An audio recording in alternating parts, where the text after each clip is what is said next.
حضرت اقدس مسیح موعود علیہ السلام کے خاندان میں آپ کے چچا زاد بھائی مرزا نظام الدین، مرزا امام الدین اور ان کے لگے بندھے مرزا احمد بیگ وغیرہ اسلام کے اشد ترین مخالف تھے۔ یہ لوگ اسلام اور حضرت محمد مصطفیٰ صلی اللہ علیہ وسلم کے بارے میں ایسے ناپاک کلمات زبان پر لاتے تھے کہ کوئی ہندو یا آریہ بھی کیا لاتا ہوگا۔ خدا کی ہستی کے منکر یہ لوگ نہ صرف اپنی ذاتی مجالس میں یہ گند بولتے تھے بلکہ 1885 میں انہوں نے امرتسر کے ایک اخبار چشمہ نور میں بڑی دلیری اور بے باکی کے ساتھ ایک خط بھی شائع کیا جو اسلام اور حضرت صلی اللہ علیہ وسلم کے بارے میں گالیوں سے پر تھا۔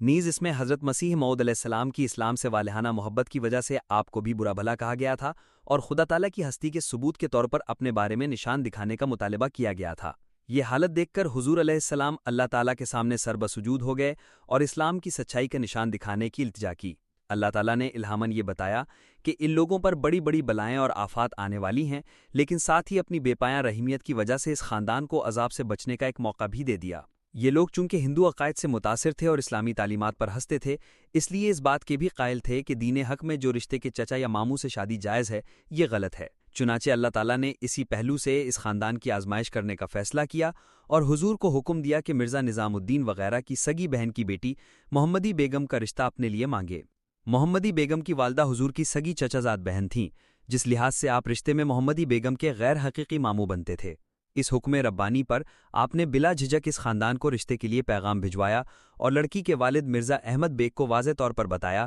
کہ یہ رشتہ خدائی تحریک پر صرف تمہارے فائدے کے لیے مانگا جا رہا ہے۔ اگر یہ رشتہ منظور نہ کیا گیا تو لڑکی کا دوسری جگہ نکاح مبارک نہ ہوگا اور نکاح کی صورت میں 3 سال کے اندر تمہاری موت مقرر ہے اور لڑکی کے خاوند کی موت بھی 2.5 سال میں جائے گی۔ اس خط کو مرزا احمد بیگ نے لڑکی کے ماموں مرزا امام الدین وغیرہ کی ہدایت پر اخبار میں شائع کر دیا اور یوں یہ پیش گوئی جو انفرادی نوعیت کی تھی پبلک میں عام ہو گئی اور زبان زد عام ہونے لگی۔ مرزا احمد بیگ نے خدائی وعید کی پرواہ نہ کرتے ہوئے ضبط کے ساتھ 7 اپریل 1892 کو محمدی بیگم کا نکاح مرزا سلطان محمد اف پٹی سے کر دیا۔ اس پر خدائی غضب جوش میں آیا اور اس واقعے کے 6 مہینے 30 ستمبر 1892 کو مرزا احمد بیگ ہلاک ہو کر پیشگوئی کی سچائی پر مہر تصدیق ثبت کر گیا۔ اس ہلاکت نے اس خاندان کو ہلا کر رکھ دیا اور خود ان کے گھر کے لوگوں نے یہ کہنا شروع کر دیا کہ مرزا صاحب کی پیشگوئی سچ ثابت ہوئی۔ اس خوج نے محمدی بیگم اور اس کے خاوند مرزا سلطان محمد کو بھی یہ ماننے پر مجبور کیا کہ مرزا صاحب سچے ہیں اور انہوں نے بھی عاجزی اور گریہ و زاری کو اختیار کیا، بڑے درد سے دعائیں کی جس کے نتیجے میں ان کی ہلاکت کی پیشگوئی خدا تعالیٰ کی طرف سے ٹال دی گئی۔